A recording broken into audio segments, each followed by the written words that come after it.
going on, everybody? It's Jeff the Iron Wolf here, and we've got some more critics on the corner. I am your host, Jeff the Iron Wolf, and with me today, I have the Rookie Critic. Rookie? Hey, what's up, Wolf? What's going on? Been a long week. Been a long week, man. Yep. We were having a couple of difficulties with poor Black Angus Reviews. As soon as we get him in, we will kick this off live with him. But for now, we're just going to have to roll on without him and hope he gets in here. Yep, we'll just shoot the shit until then, pretty much. All right. But anyways, what we got going is, what we're going to talk about today is, we've got a whole host of stuff to cover. We've got the Dishonored Wolf situation. We've got the Star Wars The Mandalorian to talk about. Politics, this, that, and the other. Anything you guys want to talk about, it's going to be wild. So, kick back, relax, and let us do our thing. So, Rookie, what you got going? What do you want? Well, I'll refresh your crowd because I don't know if they're as familiar with mine. So on the Rookie Critic channel, we've got a little stream called the Rookie Corner, where I bring on YouTubers, big or small, it does not matter. So if you're on the Iron Wolf's channel and you want to get some notoriety a little bit, talk about film, talk about Star Wars, talk about anything, let me know, let the Iron Wolf know, and we'll probably get you on at some point. And we had the Lone Wolf Cub on, and he's from Germany and got some nice film experience. And then Alex Lates, who's an expert with sword analysis, and he's a fencer.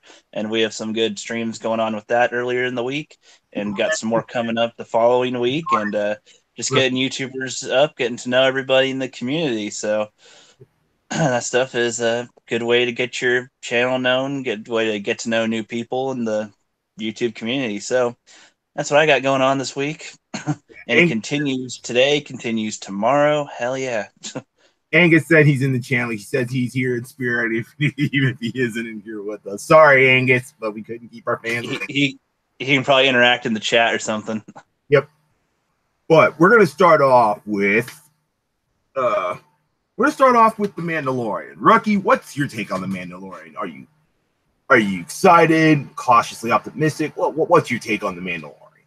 I mean, I'm still confused if they're even going to make it, because they've announced how many things in the last year, and what has been canceled. They've announced the Obi-Wan movie. Oh, that's gone. They've announced the Boba Fett movie. Oh, that's gone. They've announced the KOTOR series directed by the Game of Thrones guys, and I don't know if that's 100% anymore. Is the Mandalorian announcement was recent? Does that mean that's official? As far as everybody knows, it's official. I mean, Filoni's already contracted to do the first episode. It's going to be his first live-action direction. But they haven't started filming yet, right? Oh, they've already started production, as far as I know. It's supposed to be coming out the same time that the Disney live stream. Mr. Pete Channel, what's up? Hey, Mr. Pete, I don't see you in the chat because I don't have the chat up myself. But, dude, if you want to be on here sometime and join us one of these days, you got to send like an email or leave a Twitter account or something so we can contact you, because there's no other way to get you in on these. Yeah, Mr. Pete, you're more than welcome to reach out to me on Twitter. It's Jeff the Iron Wolf. That's how Black Angus got a hold of me. But yeah, or the Rookie Critic, just all as one word on Twitter. That works too. Or the Rookie Critic at gmail.com to specifically get invited to live streams. Definitely willing to have you on, dude. But with the Star Wars, so with the Mandalorian, if they actually make it, I am hopeful that it will be good. But at this point, I only want kind of a break, just because of how lackluster the films have been lately. Just kind of want this will be like around the same time the episode 9 comes out, right? Or way after, or way before? This is supposed to be right after Return of the Jedi, within a year. Oh, no. I mean the release date of the show, because it's 2019. The release date of the show is supposed to come out at the same time that the Disney streaming service goes live. Right, and then at the end of the year, episode 9 comes out, right? The Yeah. end of 2019. Yeah. Yeah, I want there to be more space a little bit, just because I'd rather that come after episode 9, because we'd want to get that bad taste out of our mouth. But All right. Well, it's a better question for you, Rookie. yeah, What do you know lay it about on me, Wolf. culture? Can you repeat that? What do you know about Mandalorian culture? I know that the Mandalorians are warriors, and I know that the Mandalorians were what the clones and the Clone Wars were entirely based on. As one of the best Mandalorians was Jango Fett and Boba Fett. I know that there's like some type of black lightsaber that the Mandalorians got from killing a Jedi a long time ago, and used that and passed it down as a honorable trophy or weapon to use in combat. And Rookie, let me right there. That dark saber was actually created by the first Mandalorian Jedi. They didn't steal it from the Jedi. A Mandalorian created it. Oh, that's cool. I didn't know there was a Mandalorian Jedi. Yeah, he was the first one ever. All right, wow. So you basically know a lot of the stuff from the Clone Wars and Rebels. Yeah.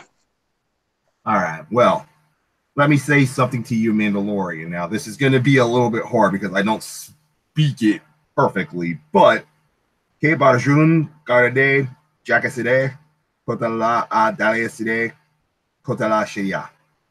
What that means in Mandalorian, as best as I could say it, train your sons to be strong, but train your daughters to be stronger. Some smart words. That's like literally one of the tenets of Mandalorian culture. Now, you definitely hit it on a lot of Mandalorians are warriors and stuff like that. But I'll give you guys a little bit of a backstory. Mandalorians came around well before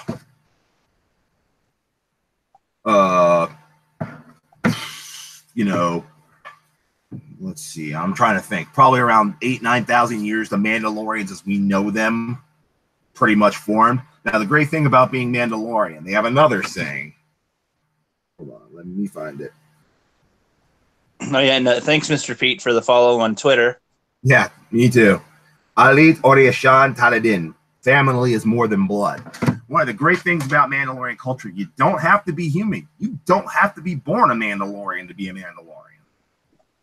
Now, I thought all the Mandalorians were human, though. No. There have been Rodian, Twi'lek, all sorts. Like, Mandalorians originally were a race called the Zhong. And they recruited humans in because they wanted to grow their culture. And that became... Right. You know how we humans like to breed. Yeah, well, the thing is, they'll take anybody. As long as you have the soul of a Mandalorian. Yeah, Mandalorian the First was an alien. He was a Zhong. That's correct, Mr. Pete. Well, that's some knowledge I did not know. That's pretty cool. It actually makes their lore a little bit more interesting than I thought. Yeah, I mean, if you ever read the Clone Commando books, there's a Mandalorian named Cal Scarata who helped train a lot of the Clone Commandos. He takes in all sorts of people, like the clones themselves. He adopts a good portion of the Commandos and some of the advanced reconnaissance clones as part of Clan Scarata.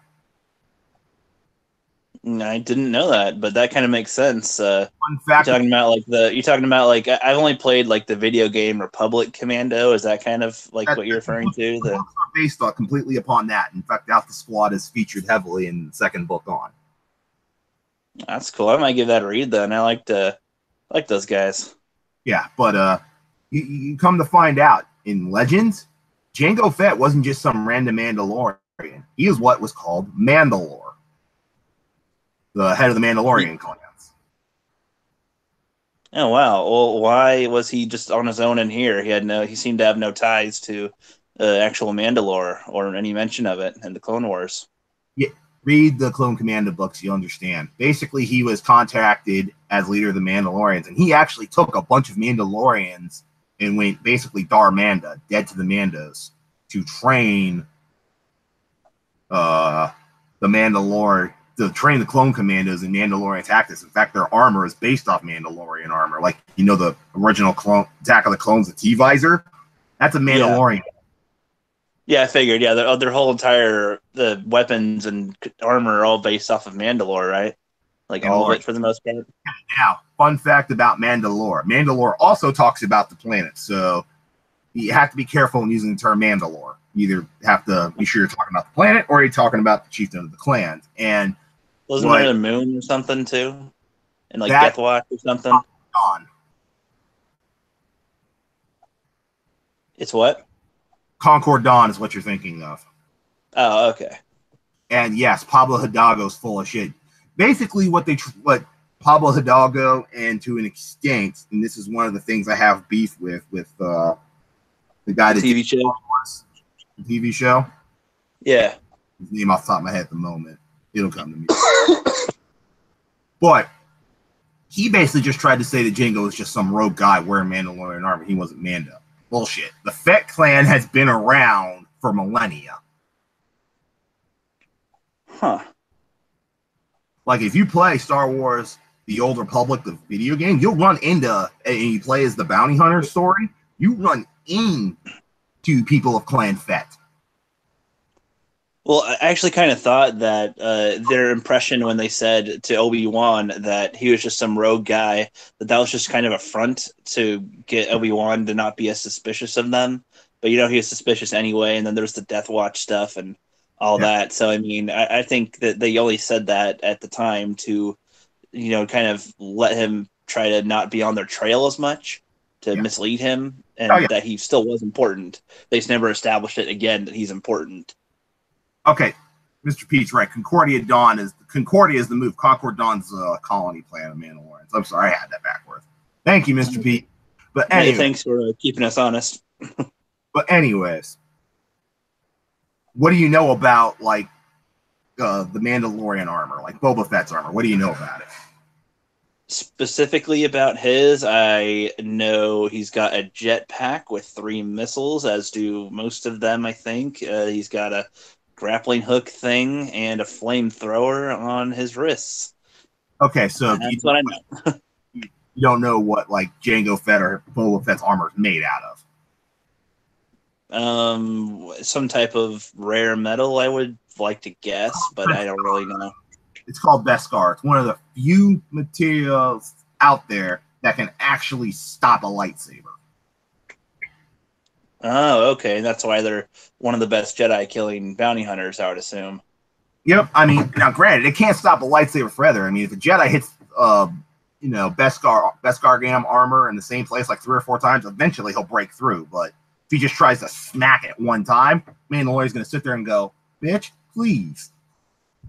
And that's actually pretty good. And yeah, that fight that one guy had with Maul was pretty good for a non-Jedi and non-Force user to put up a fight against. So that's pretty cool. They're a very interesting little bunch, which I wish, seeing them in live action might be worth it.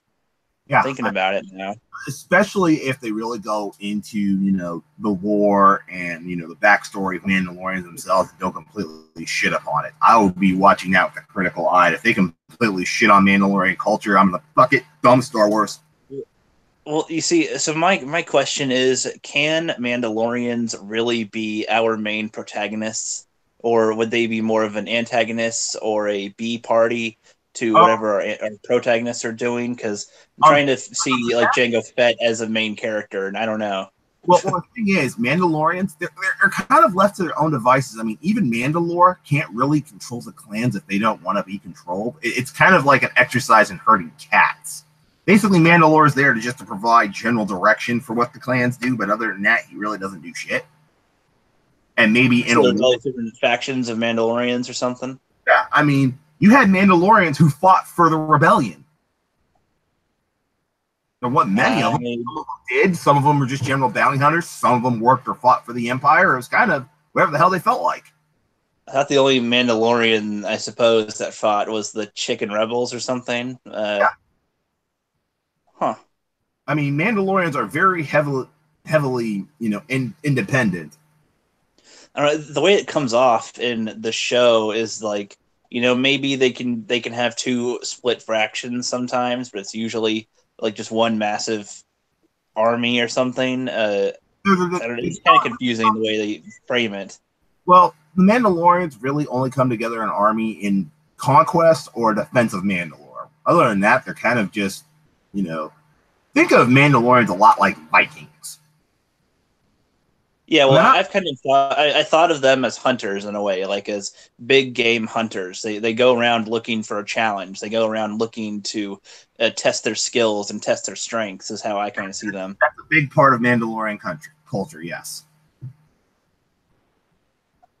Yeah, which I think. So for live action for the Mandalorian film or the TV show, what do you want to see happen? Because as of right now, I have no imagination for what they'll actually do or what they could really do. I have no clue. I still think it's too close to where the main story happens, and no, actually, I guess it's fine, but I don't know. Critic, the thing is, where this is going to happen from the little synopsis that Jon Favreau has put out, this is going to happen way out on the rim, way away from everything else. This is going to be kind of like an old Western in Star Wars type deal, where he's just where the protagonist is a gunslinger for hire, making his way. I'm just kind of hoping that they don't show too much of the Empire and Rebels, because I kind of want to break from them in a Star Wars thing. I just kind of want to see, like, okay, what else is going on in the universe? It doesn't always have to revolve around the main wars. Like, yeah, I want to see what is going on the side. These are the everyday people that are used to war happening all the time, like all the time. So I want to see them just ignore the war. Like, okay, screw them. Well, okay, you're probably going to see some remnants of the Empire. That's just a given, but it's not going to be completely focused on the war. Okay, well, I mean, I guess that's fine if they show a ship here or there or some troopers here or there, but you know what I mean. And you know how they like to shove any type of, product placement or, toy idea in mind. I have a feeling it's just a slight feeling, but I think this is going to be a lot more Firefly-esque than, say, just an extension of like Rebels. That would be interesting if Nathan Fillion was in it. Now that you bring up Firefly, I don't think he'd be a good Mandalorian, but I think he'd be a good character to interact with the Mandalorians. Just like hey, I'm just a regular. Oh, whoa! What the hell? I don't know. Repeat. The Outer Rim is more towards Hutt space. The unknown regions, they're on a completely different section of space. This is going to be almost across the galaxy from the unknown rim where the Empire fled to after Jakku. Well, hold on. I thought that the Hutts were spread out and were in and out, but they just kind of have their own governing system. The Hutts have basically their own section of controlled space. Like I counted it as like their independent systems, wherever they are. They control that planet is basically it.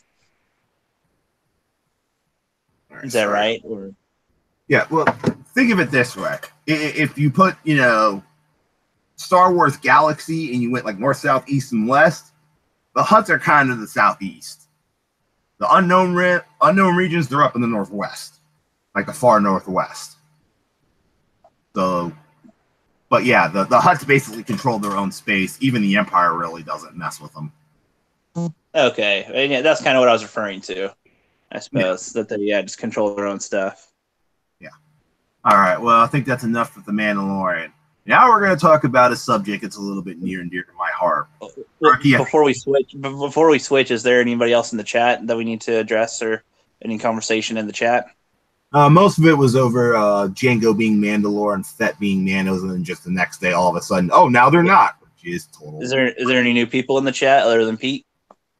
We have Lone Wolf Cub and Black Angus are having a small discussion, but I think they're mostly listening to us. But all right, well, hello guys, and thank you Pete as well for listening in, and Cub and Angus. Sorry that you can't join us for this one, but we'll see about tomorrow when you host it. We'll see how things go. Hopefully, it works a little better. Yeah. All right. So, what was our next subject? Dishonored Wolf.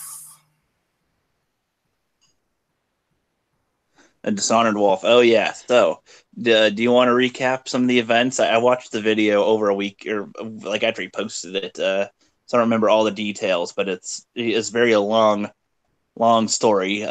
Condensing that, I would just chop it down to. Hey, here you go. Now, Rookie, you fill us in because I did a lot of the talking last segment. So Okay, and I'll fill in what I know. Okay, so if anybody's wondering, the Dishonored Wolf is a YouTube channel that covers a lot of either some gaming material, like he does some reviews on video games and does some reviews on movies, and does puts about an hour's worth into most of his videos at least, and he joins up with Mahler and Rags, two other pretty good YouTubers, and they comment on other videos and do responses, and he lately has had some issues with something on Discord, with talking to somebody who was underage, but as soon as he discovered that they were underage, he decided to stop, and she would continue to try to frame him and try to get him to do stuff, and just try to. The story was so long. He was harassed by other people as well, I would say, and there was a huge like campaign to try to paint him as a bad person through his Discord, and there was a lot of issues with the mods on Discord not being able to deal with it quick enough, and he's stretched out between like school work, YouTube, other life things going on, I think, and wasn't able to deal with this type of stuff as they happened. So it took like whenever he was notified, things were already happening for a while, so he'd have to respond late to the situation basically, and then he just dealing with that and other stress. He has just wanted to take a break off of YouTube for a while and enjoy life for a little bit. So he's at least taking a couple months off, is what it sounded like. So he might return to us in a few months or in a month or two. Who knows? He didn't give any clear date on when he'd be back. And if anything, I'm thinking he'd still join Mahler and Rags for some videos if he's not going to make his own content. And that's basically my summary of it. But like I said, the details specifically are kind of lost on me right now. All right, well, I'll fill in. Basically, Dishonored Wolf, really big channel, 100,000 subs, and yeah, like Rookie said, he was doing a Discord because a bunch of people asked him to, and he had this stuff. He had this part of his channel that was not safe for work. And apparently a lot of pedophilia stuff and porn stuff suddenly made into his channel, and people started screaming at him about being a pedophile, all this stuff. Him dealing with that underage girl who he thought was, of age, or at least, 17 when he was, 16 when he was 17, but instead of being 14. But it was, it spiraled into this whole shit. She ended up starting, like Rookie said, a movement of other people to try and discredit him, and it just turned into a shitstorm. He's basically killed the Discord server. Now people are screaming that he's doing that, and he made like an hour and a half long video of him just trying to defend himself, showing the evidence. Another guy who was a friend of his showing evidence that, it's just a gigantic smear campaign. Boy, but apparently now he's going to be dropping the Dishonored Wolf tag, the Dishonored Wolf that we all see all the time when he's doing a video, and he might be completely rebranding. And I'm going to go on record as saying it's total bullshit. He was just trying to do something nice that people asked him to do, and he basically just got caught in the crossfire.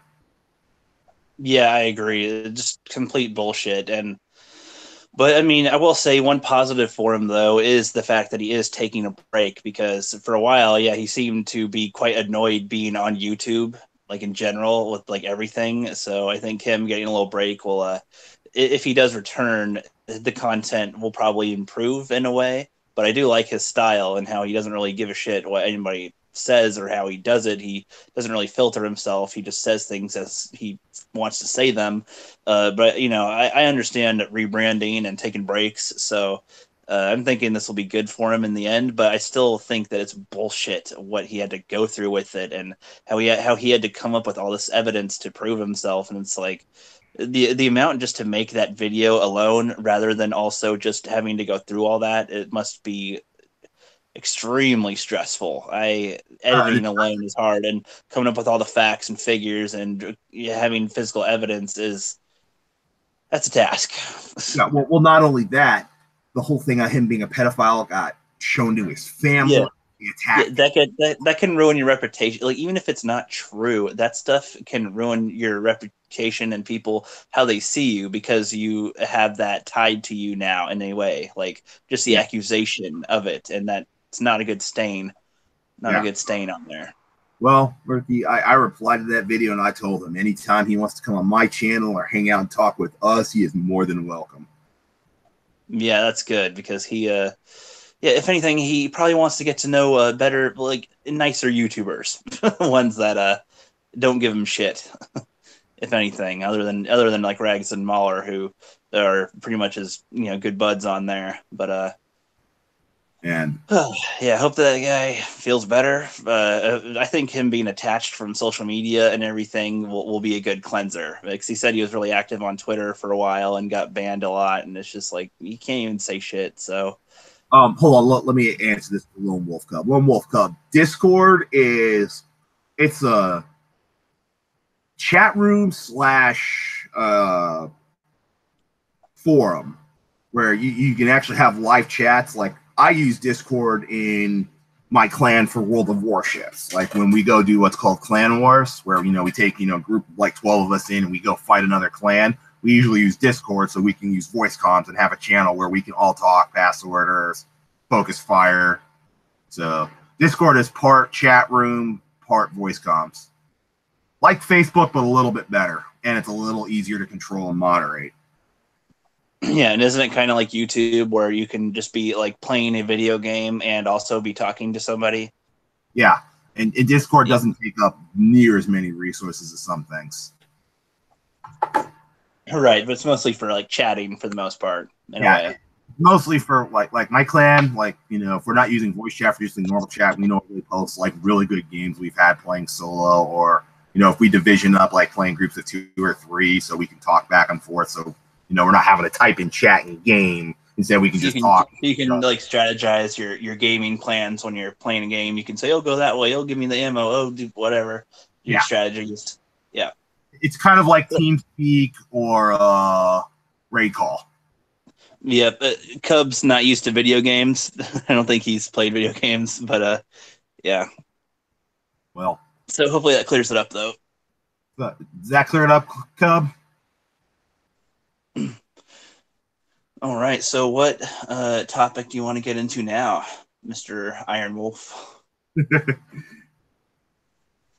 Actually, I just hold on before we switch. I think it's funny how many names have Wolf or Jeff in it, or people's names are Jeff, and also because I called Cub Lone Wolf, and he was like, "No, dude, it's Cub." And I'm like, that does make sense, because we got Iron Wolf. And then Dishonored Wolf was like, people know me as Wolf, so he's gonna have some type of new variation name with Wolf in it. And I'm like, okay. And then there's you, Jeff, me, Jeff Hicks. I'm pretty sure there's a few other Jeff channel or Jeff people that own whatever channels, and it's like, and then there's Jeremy's, and I was like, oh my god, we need new names.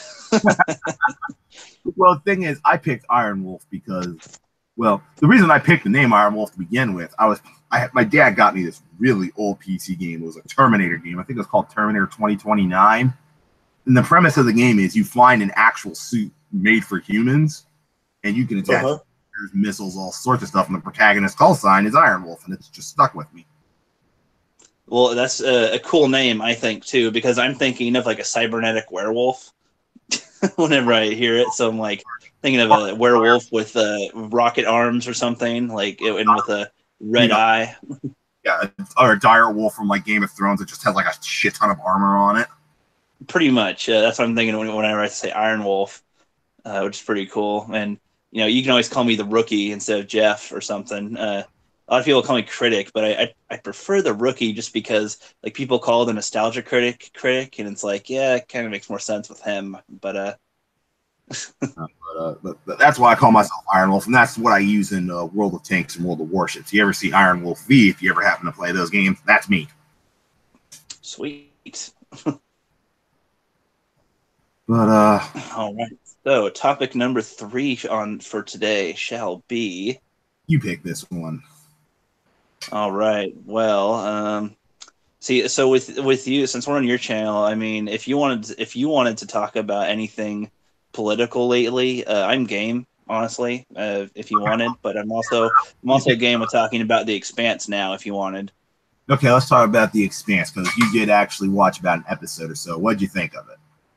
So for the first episode, like I said before we got on here, it seems like a very slow start, but it is a whole new series, and it's been a while since I've watched like a brand new TV show, so I kind of forgot how slow it can be. And when you get introduced to all the characters and trying to get introduced to the world and the world building, I do like a lot of the technology that they use. Like they still basically have cell phones, but instead of it being a full device, like a full brick, it's like a little tiny device that like has a hologram that mimics the phone.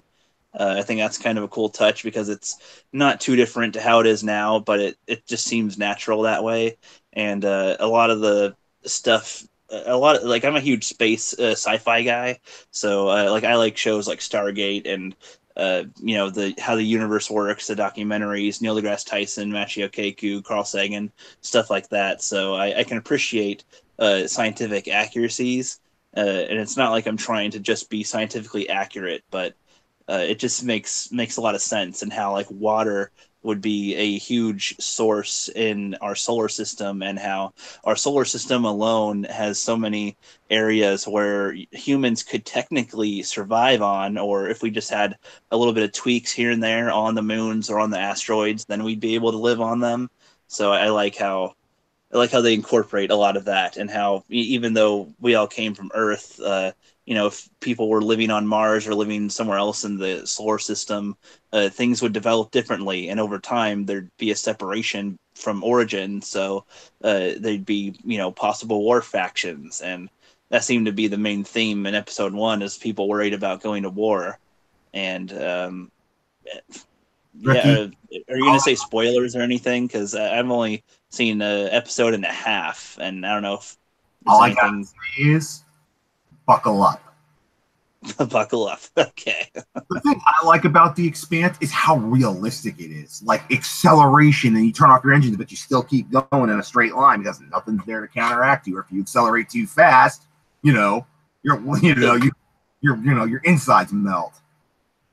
Yeah, that's what I was going to say next. I like how realistic the situations seem to be. Like just after this one ship gets blown up, and then they're like, okay, well, we got to go do something, and well, they can't, and then they try to do the next thing, but then they're losing air, and then they're trying to do something else, and something else is broken.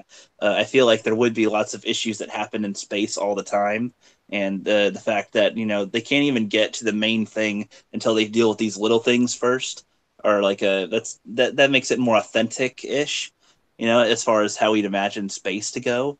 So I can appreciate All I'm that. gonna say is wait till you see the Donager. Oof. Okay. I will ask, but I don't know if you'll answer. Are there going to be aliens in the show? Uh, Actual aliens, like alien. Non-human. Yes and no. Yes and no. Oh. Like actual no shit aliens? No.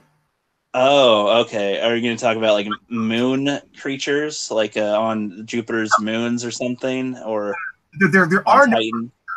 but you are going to have some kind of alien interference. That's about as much as I'm going to tell you.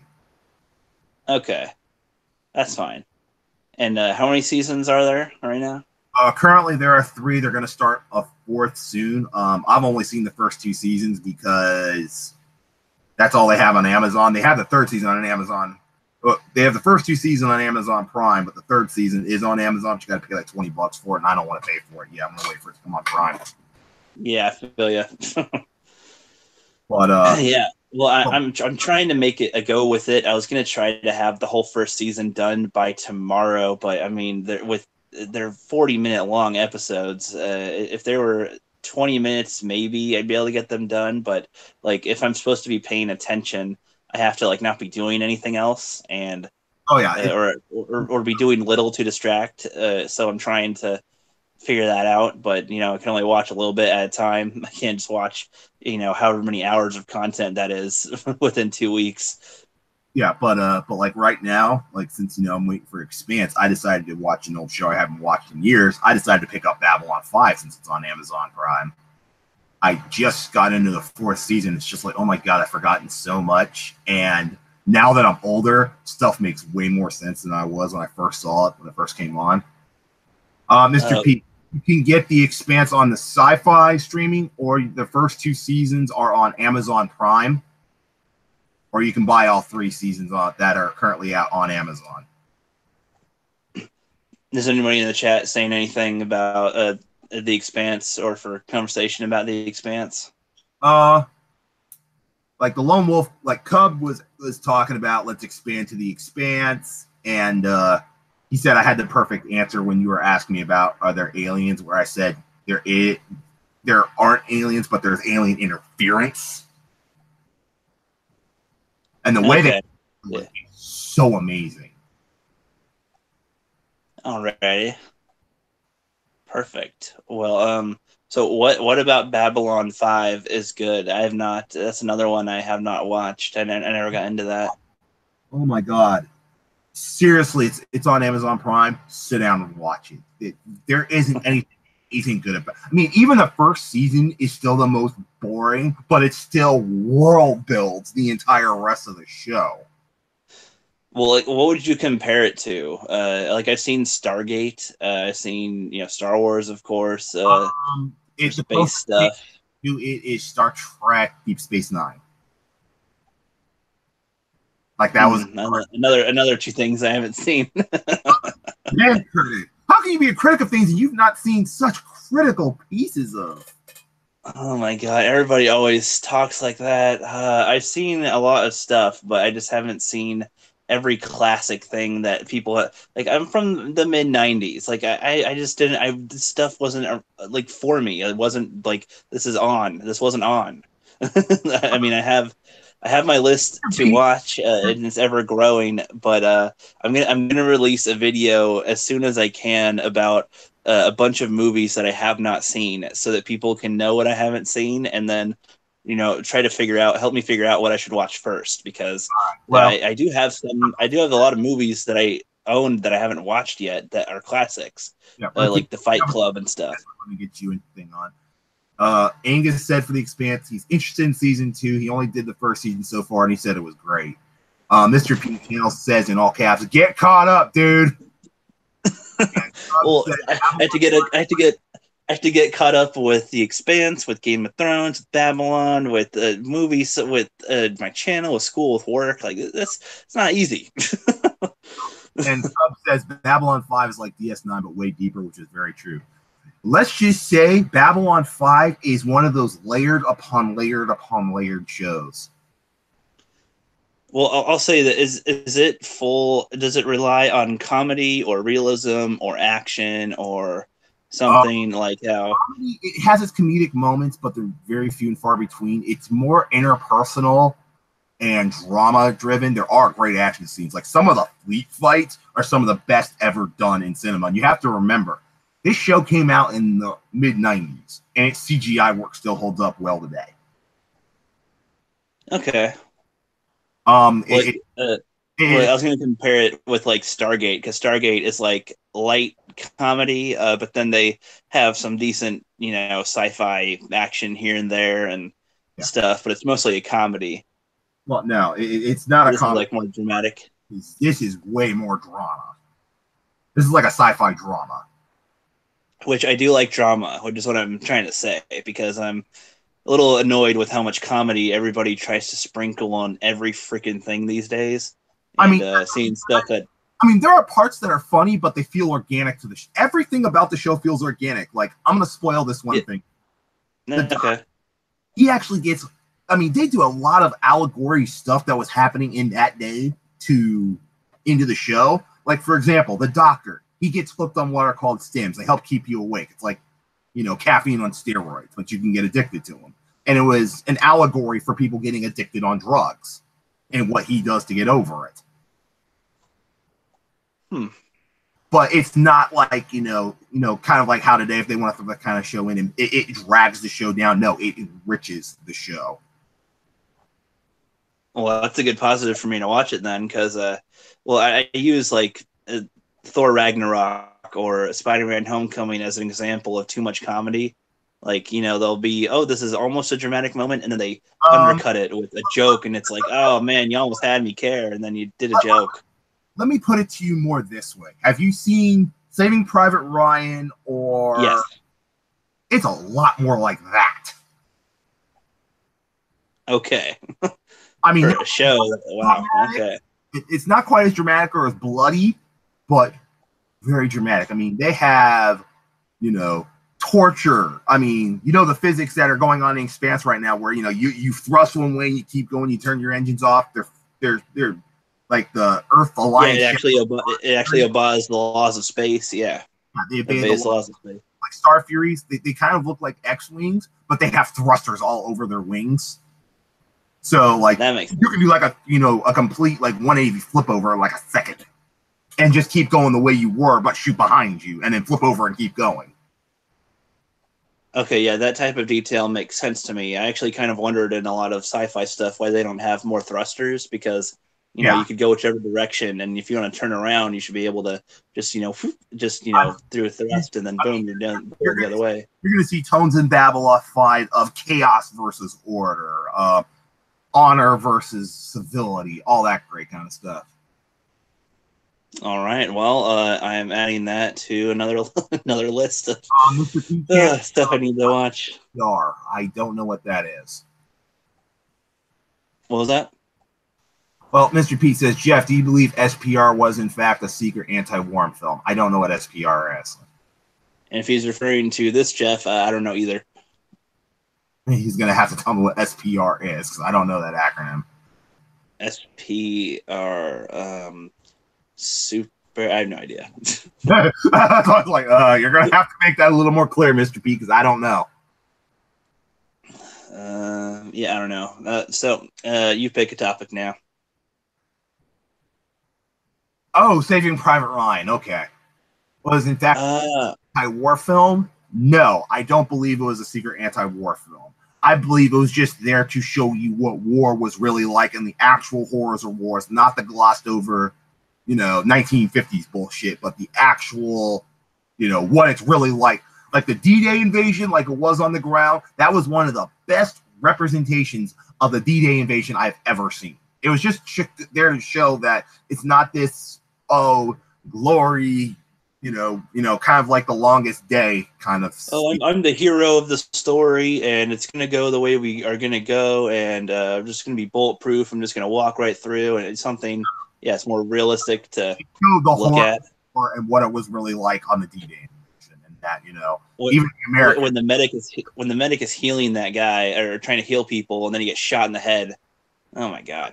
Like that kind of, or he's talking to the guy on the radio and then he turns back and then his face is dented in, blown in. Like, oh my God, that's some crazy shit. Invasion was literally one of the most historically accurate portrayals of the actual invasion.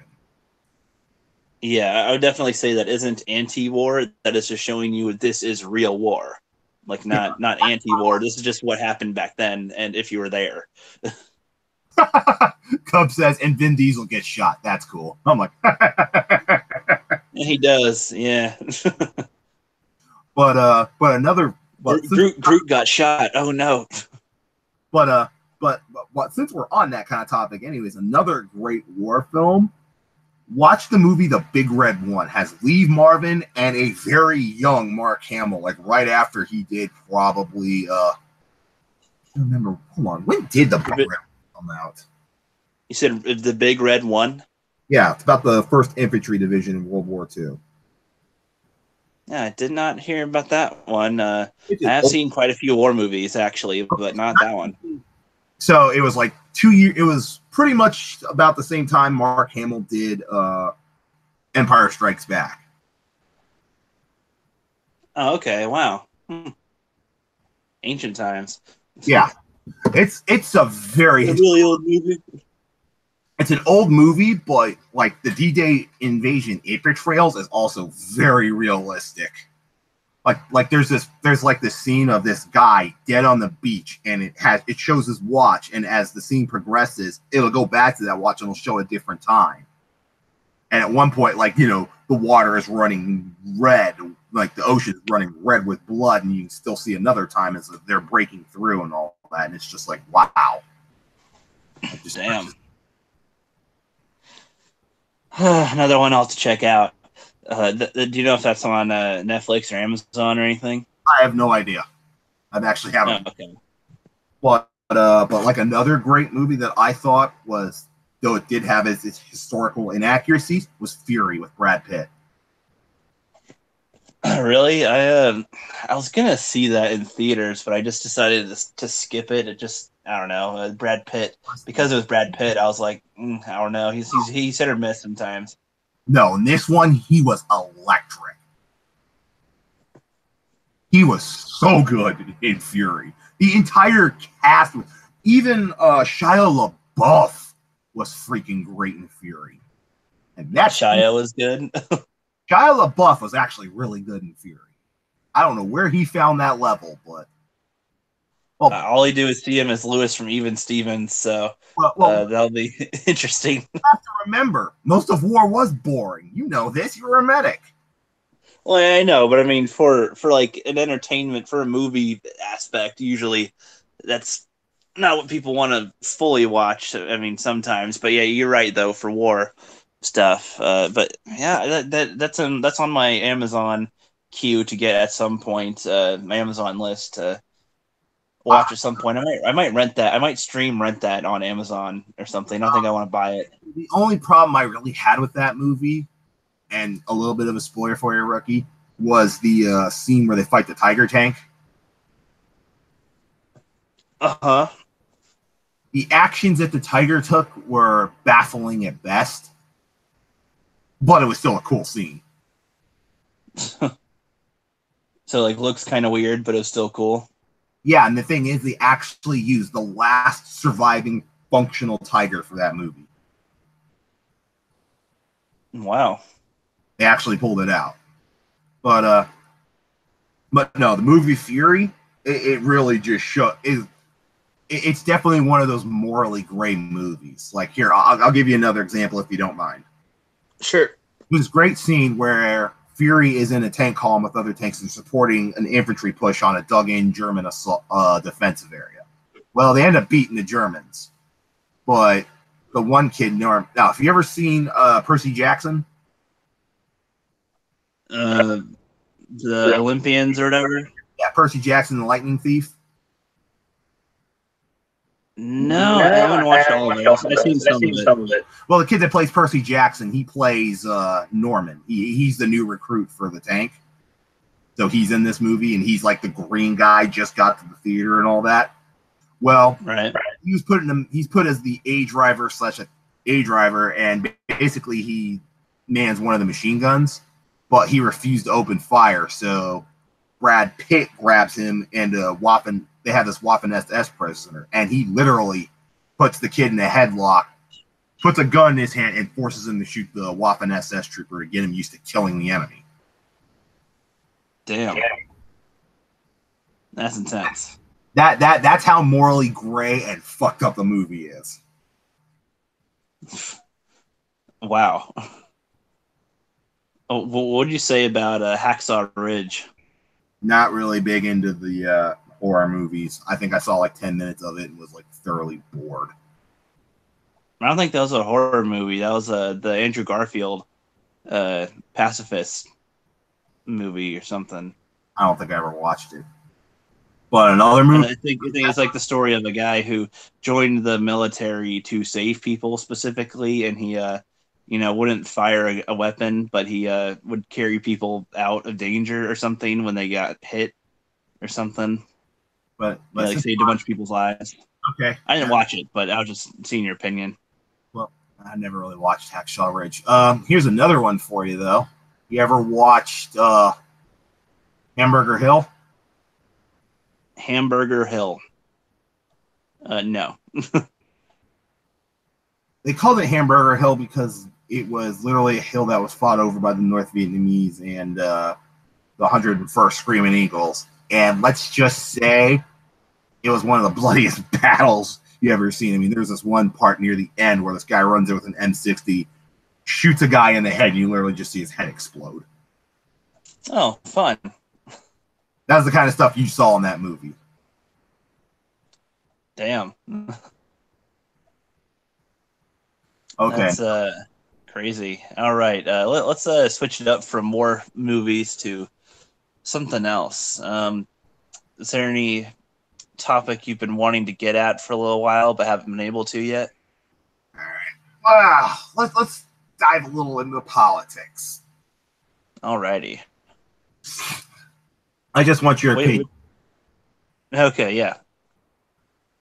On the Senate, from what I've seen, the Republicans are going to actually retain, if not increase by a couple of seats.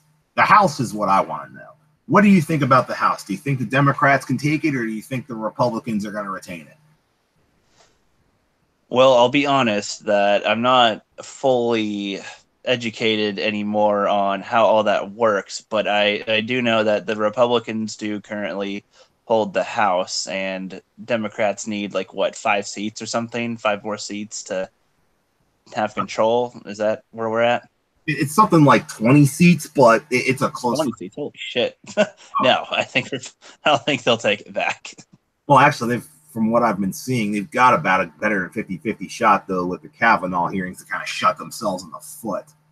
Well, so if they do take it, though, what happens? What do you think happens? Pelosi, if you know who that is.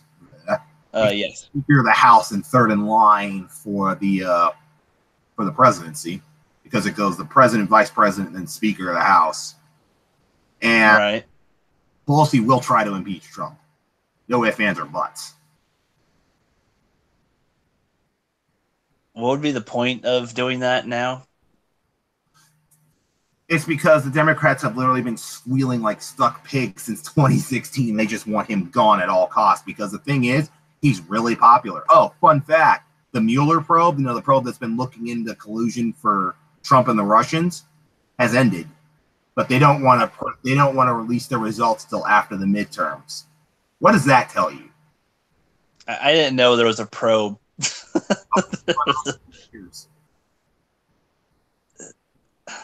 I don't know what. I don't know. My guess would be that the Republicans would keep the House, and that I don't know if the Democrats will have enough to go on.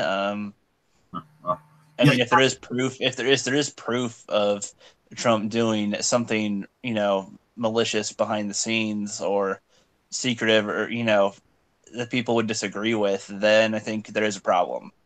Yeah, but don't you think if, Mueller, the FBI director, had actually found something, that he'd be screaming it from the high heavens, not waiting till after the midterms?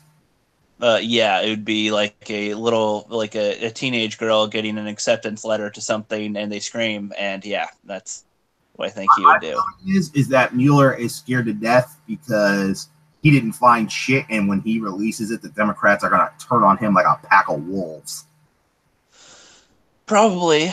But it would be best lately if they just keep their mouths shut for a little while and, gather their thoughts and information before blurting things out all the time, like they've been doing lately. Yeah.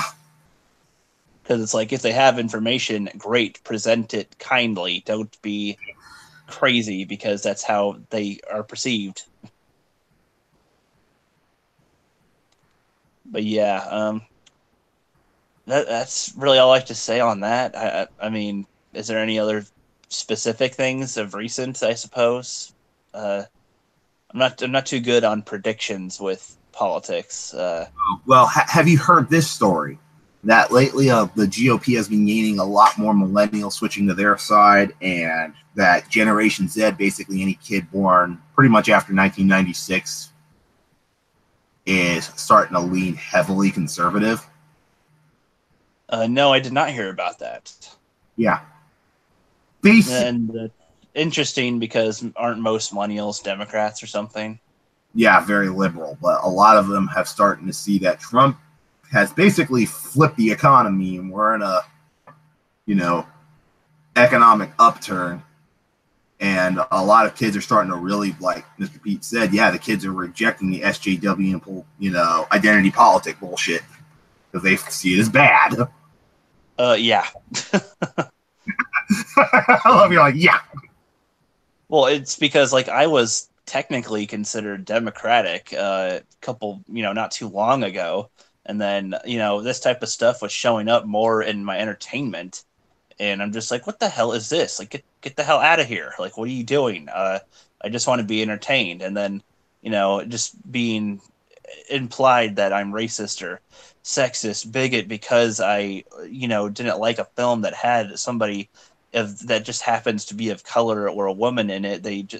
What the hell? And then just lately seeing like that chick scream, the chick with the glasses and, no, or whatever, like screaming outside. It's like, are you a baby? What is wrong with you? And then you look at the other side, and just lately it seems like Republicans are quiet and collected lately, and not yelling like I used to. I used to see all the footage of, like, oh, get the hell out of here, Mexicans, we don't like you, blah, blah, blah. Like, they'd show a lot of videos like that. Haven't seen one in a long ass time. It's been quiet on the other side, while the left side has been loud and annoying. Yeah, have you seen the recent videos out of Portland, Oregon with Antifa? I'm close to Portland, and I haven't specifically. Well, what is Antifa exactly? Anti-fascist thing. They're the guys that, in Berkeley, go around screaming we're anti-fascist, and if you don't agree with them, they just try to kick the shit out of you. Not specifically, but yeah, that sounds like a group. Yeah. Yeah. Well, apparently they've been running around basically unchecked in Portland. Like, when they do their demonstrations, they are literally directing traffic like a cop is supposed to do, and the cops just don't want to face them. And it's just like, oh my God, are you guys fucking kidding me? That's ridiculous. Yeah, that's a little further away from like where I actually am, so I haven't directly seen that or heard about that so much in the news, but that's ridiculous. I mean, it makes me think of when Trump won. Like, like I said before, I don't really like the guy, but I mean, I'm not going to react like with violence or nothing. It's just he's the president now. I mean, whatever. But there was a lot of people that were vandalizing stuff on their marches and like breaking shop windows, and there's like, yeah, take it down, yeah, baby, and like flipping over trash cans in the middle of the street, and it's like, yeah, I got to mute this. What the fuck? Man. Okay. Well, okay, go ahead. All right. Well, while he's gone for a minute, I suppose I can talk about something else, just because I'm not too much into the politics. He's more the political guy. So I don't have the chat up, but I'm still in bed, actually.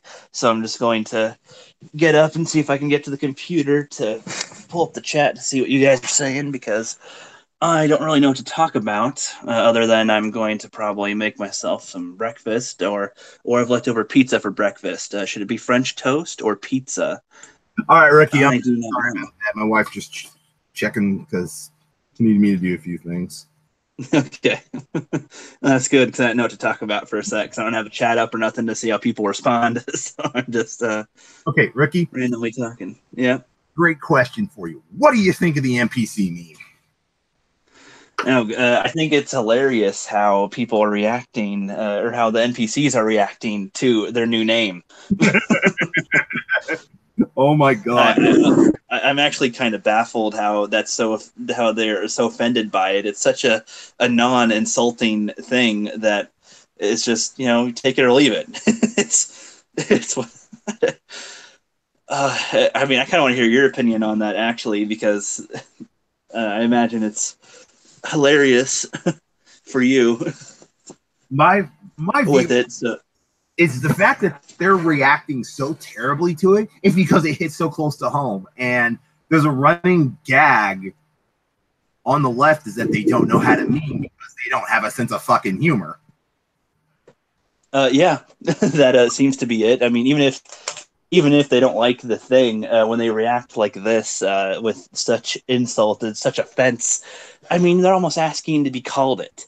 Yeah. Because if you're called something and you don't react, people tend to stop calling you it, or no one cares. But if you go, "Hey, don't call me that. That's mean," then people are gonna freaking call you it. You know. And it's such a non-insulting term, honestly. It's pretty mellow compared to what people could be calling them. Would you agree? Yeah. Hold on. Sorry, Angus. I couldn't take that because I just completely screwed up my stream. Sorry. And Cub, an NPC is called a non-player character. What that means is if you've ever played something like, Super Mario Brothers or any kind of RPG, it's basically something you interact with that has a preset set of lines that just helps you move the story along. But if you try to get to say anything else, it just won't do it. That's why. Yeah, I don't think he's played video games before. So it's like if you're playing a game, you're a main, or you're watching a movie and you're a main character. You control your stuff, and the main characters have different things, but the non-playable characters are in the background that have pre-programmed sets of dialogue, and they won't say anything else other than the pre-programmed dialogue. Yeah, he got it now. He says, "Aha! Now I understand." Yep, and that is what NPCs are now. Yeah, I mean, I love the NPCs that literally, you literally ask, "Hate Trump, hate Orange Man." Well, why do you hate him? Because you're racist. Information overload. Yes. The fact that Twitter is hell bent on banning accounts that have the NPC, meme name or like avatar is fucking hysterical. Yeah, I can't believe that they're actually banning that lately. I mean, like I said, it's so non-offensive, really. I mean, compared to stuff that they've said about Nazis, bigots, all that stuff. It's just it's fucking hysterical. I mean, it's like they've said so much worse shit, and they haven't been banned. Did Chuck Wendig get banned from Twitter yet after he said you racist and fucknuts and fuckwits and what? Like, no? But then you say NPC, oh, you're crossing a line. Really? Yeah, but the fact that he got fucking fired from Marvel is hysterical.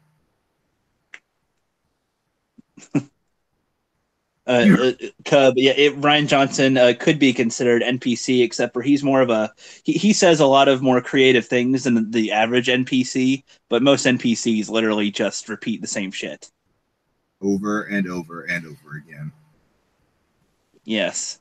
Johnson, at least, I'll give him credit for he at least can throw an insult back, like a stupid insult and unjustified, but he actually has responses compared to regular NPCs that don't.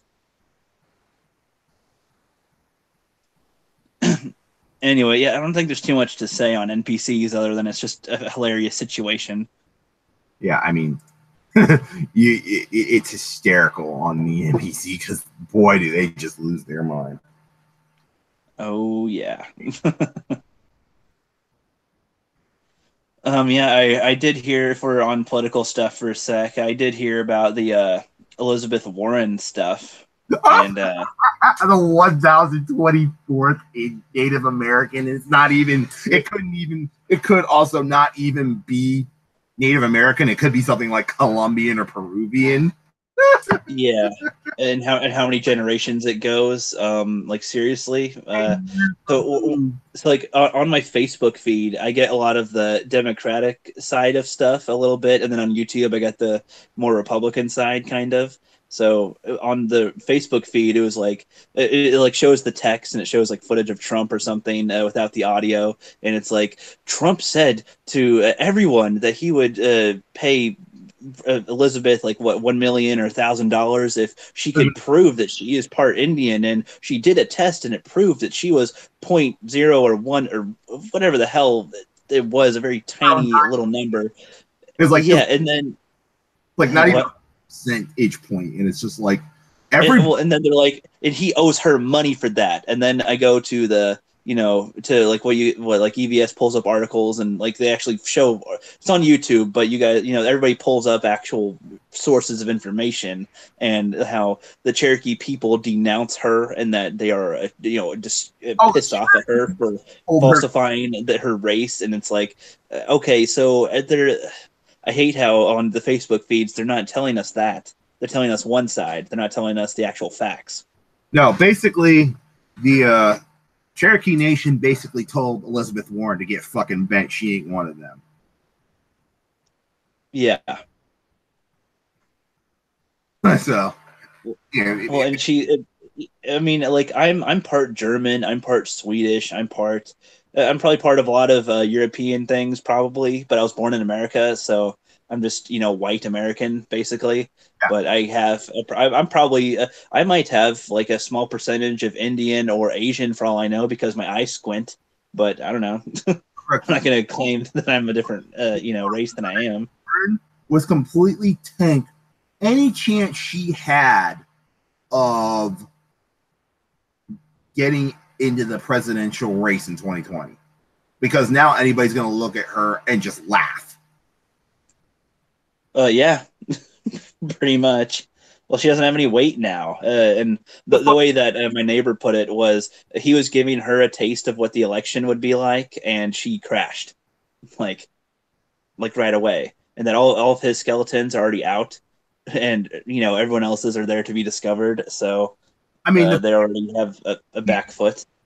I mean, she's going to get reelected in the Senate because she's from Massachusetts, and everybody pretty much there is a fucking Democrat, so she's going to skate right on through. But if she was anywhere else that wasn't like heavily Democratic, she'd probably lose a race and be thrown out of the Senate. Yeah, probably. Oh, I don't think.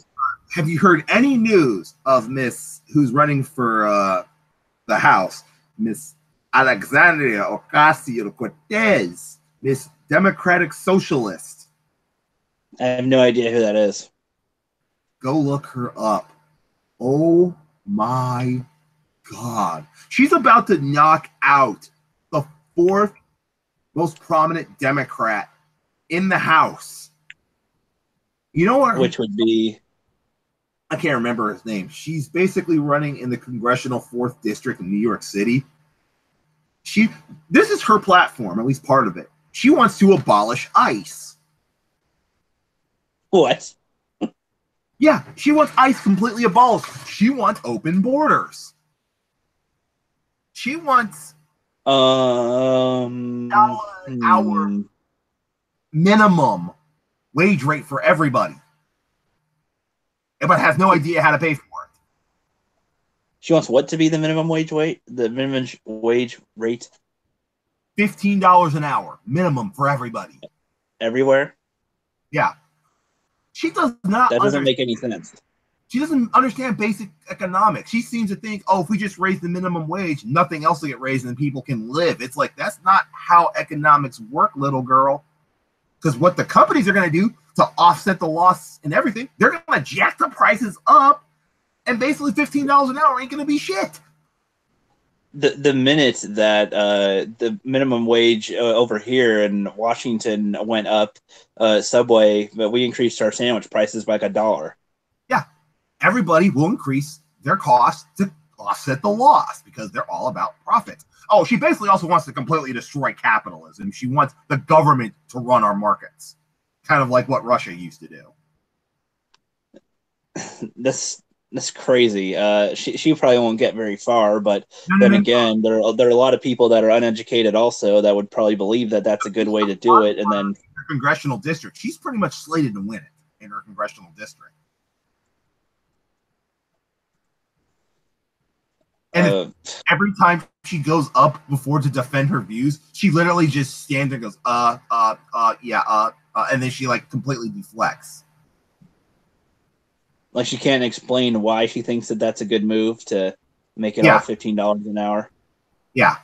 Because if you could give me a good reason as to why raising the raising the minimum wage to that, then by all means. But so far, from what I've learned in business, is that that's a horrible idea because every business is different, and every state has a different. Isn't it every state or every city has like a different wage law, where Well, depending on how things cost, where because of distance of yeah, products I mean, and things like it's all different.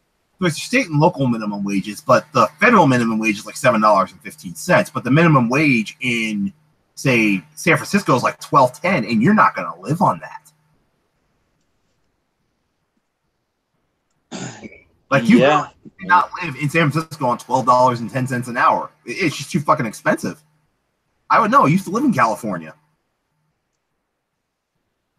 Yeah, I mean, so like I don't know. My God, I see. Wage over here is 11.50, I think, which I think is too much. Over here, it got raised last year. It used to be 9.50, I think, and now it's 11.50. Yeah, and then And everybody cranked the prices to offset the cost.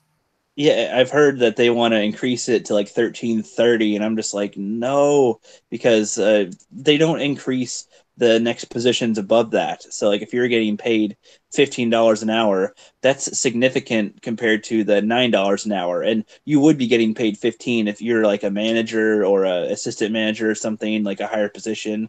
But then if they keep on bumping up the minimum wage, you're not getting a pay increase. So your position is less valuable. And it's like, why? It's like that's why would you want to work if you're getting paid the same as everyone else? There was a brief time where I was working at two Subways, two different franchises, so I couldn't get double hours. But at one, I would be opening 5 or 6 days a week. I would do the delivery in the morning, which like all the crates and all the food, put that stuff away. I would count the whole inventory, put the inventory away, and do all these things. I would train new people. I would open the store, keep it running. I was basically a manager, but I wasn't getting paid for it. And that really pissed me off. After a while, I left because I was just like, I cannot keep on working here if I am getting paid the same as everyone else when I literally have the most responsibilities. What the hell is the point? I know. There's a meme for that. It's like they have this great thing at work. If you do your job really, really well, they just keep giving you more and more work.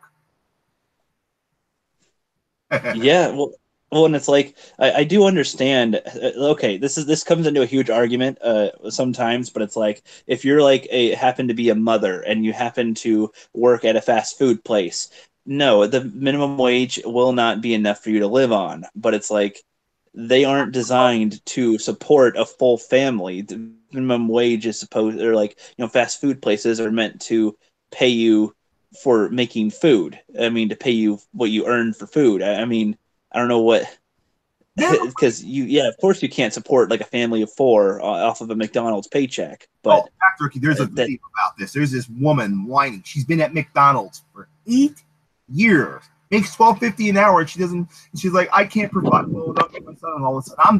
My first thought is, you're 8 years at a McDonald's. You're working in a position, but you haven't moved up to management. Why? Yeah, but by that long, they should at least have some type of position of power, you'd think. That shows me just a lack of ambition. She's trying to blame McDonald's for it. And she's like demanding $15 an hour for teller and all that. And I'm just like, that's fucking bullshit. Yeah, the Lone Wolf Cub says the minimum wage is to protect the worker from getting used against each other. Then Mr. Pete saying fast food is supposed to be a temporary job, which I agree. The fast food job is there for like high school and college kids to make a buck. I worked fast when I was in high school.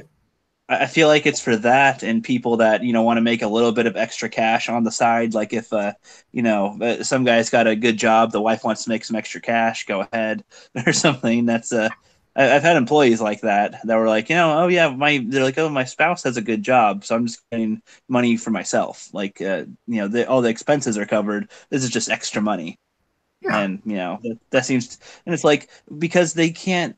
Those businesses like I work at Subway, they can't support paying us $15 an hour at all. I mean, that would be crazy. They would probably fire people and make us work a lot more and harder for that $15. And it's like, It's just not. Rookie, you know what my job is, right? I'm a truck driver. I don't even get paid hourly. I get paid 42 cents a mile. Right, and you're driving 10 hours a day. 10 plus. Like yesterday, I drove. I basically have a DOT clock. I have 8-hour clock, which I have within an 8 hours when I start driving, I have to take a half-hour break. I have an 11-hour clock. That's the amount of hours I'm allowed to drive in one day. And then I have a 14-hour on-duty clock. I was on duty, and driving counts as on duty. Like the 11 feeds into the 14, but you can be on duty but not driving, but you can only drive 11 hours in a day. That's kind of how the clock works. Okay. By the time I pulled my truck in last night, did my post-trip, checked my truck, and went off duty and shut my truck down off for the weekend, that day, I had an hour and 24 minutes left on a 14-hour clock. Wow. I did 12 hours yesterday. Damn. Did 470 miles. Holy had a shit. delivery and a pickup. Holy shit. Pretty much an average for me. You know how much I'm average per week working 55, 60 hours a week? I don't know. I average about $600 a week. So around monthly around 2,400, give or take. Yeah, that's after taxes. Before taxes, it ends up being around 3,000. which like to me that's pretty good. But I mean for that type of job, I would expect more. I thought truck drivers make like 18 an hour or something. Depends on the job. I guess. Yeah, it depends, I suppose. Yeah. I mean, some places do get paid hourly, like UPS gets paid like $18 an hour. Oh, they get paid like 55 cents a mile, and then they have to unload, they get paid hourly. So they get paid decently, but those guys literally break their necks for what they get. And yeah, Mr. Pete says, hope you get a bonus.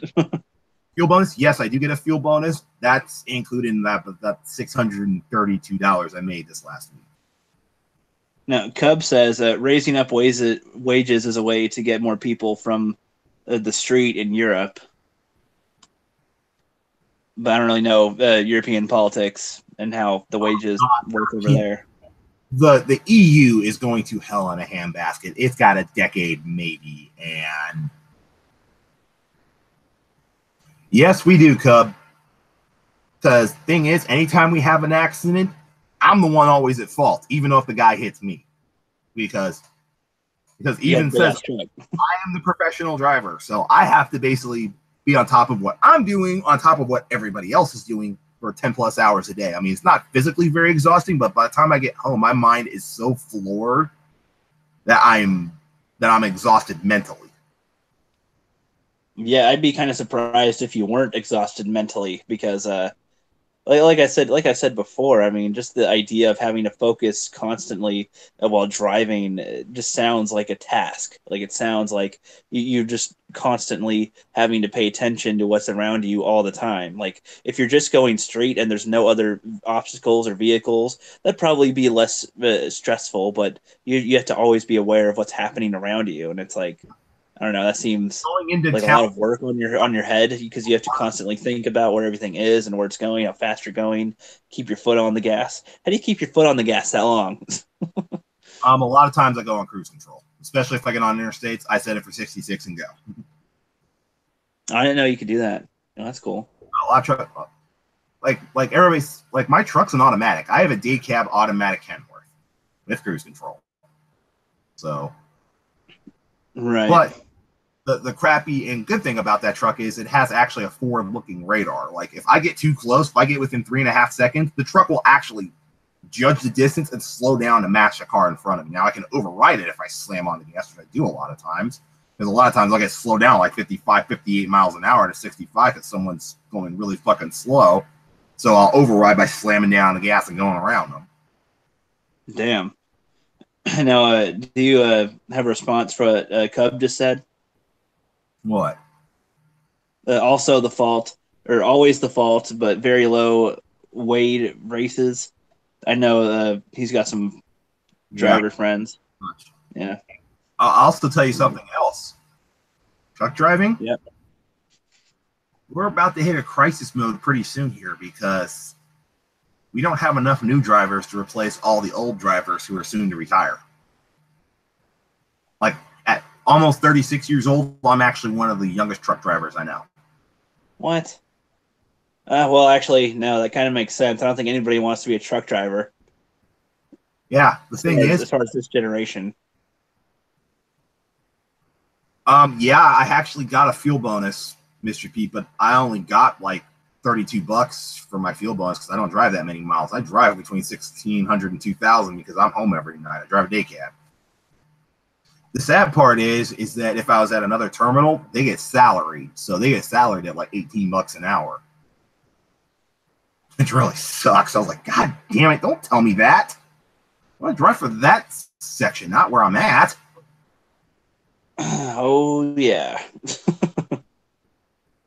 But it's because of those guys being salaried is why the only reason why I'm getting 42 cents a mile. If they weren't salaried, I'd probably get bumped like 5 to 8 cents. I'd probably be at 50 cents a mile if it wasn't for that salaried position.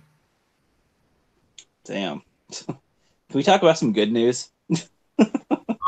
Mr. Pete, for that fuel bonus, I make $32 a week for that fuel bonus, not a day.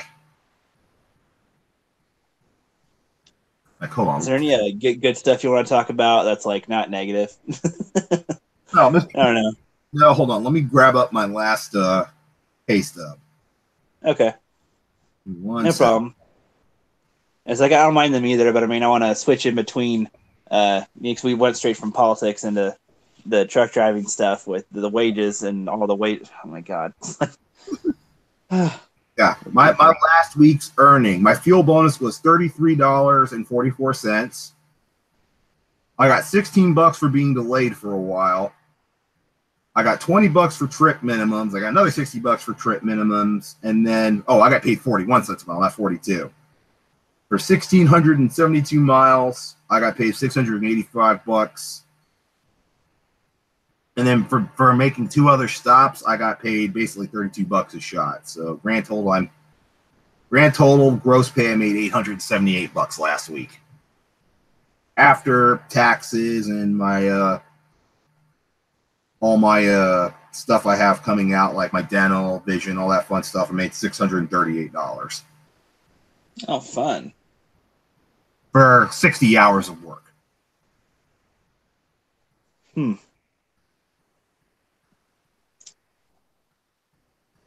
Yeah. I gotta say though, I'm glad I work at a fast food place and not truck driver, just because that stress on top of all that sounds tough. But you're a Marine, you're a veteran, so I mean you can handle stuff like that.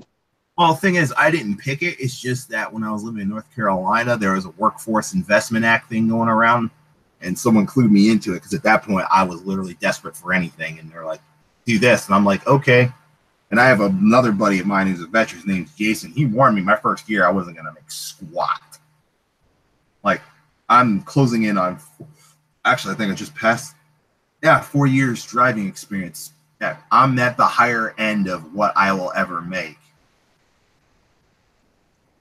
Wow. 31 cents a mile. Ooh, ouch, Pete. That hurts. But, crazy. Like my buddy Jason. Yep. He makes about $1,300 a week, give or take, depending on what he does. But he drives about 3,000 miles a week, and he's away from home for probably 2.5, 3 weeks at a time.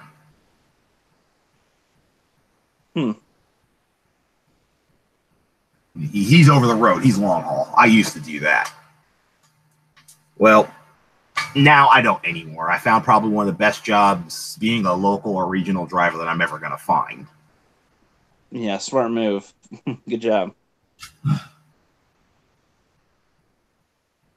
Hi, Max. Sorry, my dog, Max, just poked his head up from the bed like, hi. Yep. Yeah, my cat likes to interrupt on the streams, so I understand that.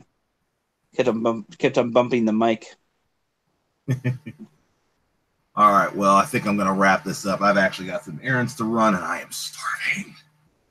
All right, yes, go ahead and eat breakfast yet either or nothing, which I will probably have leftover pizza. So, because why not? All right, guys. Well, thanks for hanging out. I think we're going to have another stream tomorrow. We're going to have it on Black Angus Reviews channel. Kind of sad that we couldn't get him online with us. I tried. We were just having issues. Yeah, if you want to actually, like, I was maybe gonna do a stream tonight, maybe, like maybe an hour one or something. Then maybe if you wanted to join, but I mean, I'll just have it open for people that want to join. I think Cub wants to join in. And we got Hocticus in the chat. Yeah, no, it's like Hocticus. We're actually wrapping up right now, my friend. I'm sorry. Yeah, but there'll be more streams to come. Maybe one later today. Definitely one tomorrow. What time did you want to do tomorrow? I don't work tomorrow, so what time would work for you? Pretty much any time except late nights. That's when my wife gets home, and she's pretty much going to want to eat and go to sleep. Okay, because usually we do like noon Pacific and 3 p.m. Eastern, but I could start earlier if you guys want to. No, noon Pacific will work. That should be good enough. Okay. All right. Well, Rookie, fun as always. I'll see you tomorrow. Guys, thanks for showing up and hanging out with us. And see you tomorrow. Yep. See you guys later.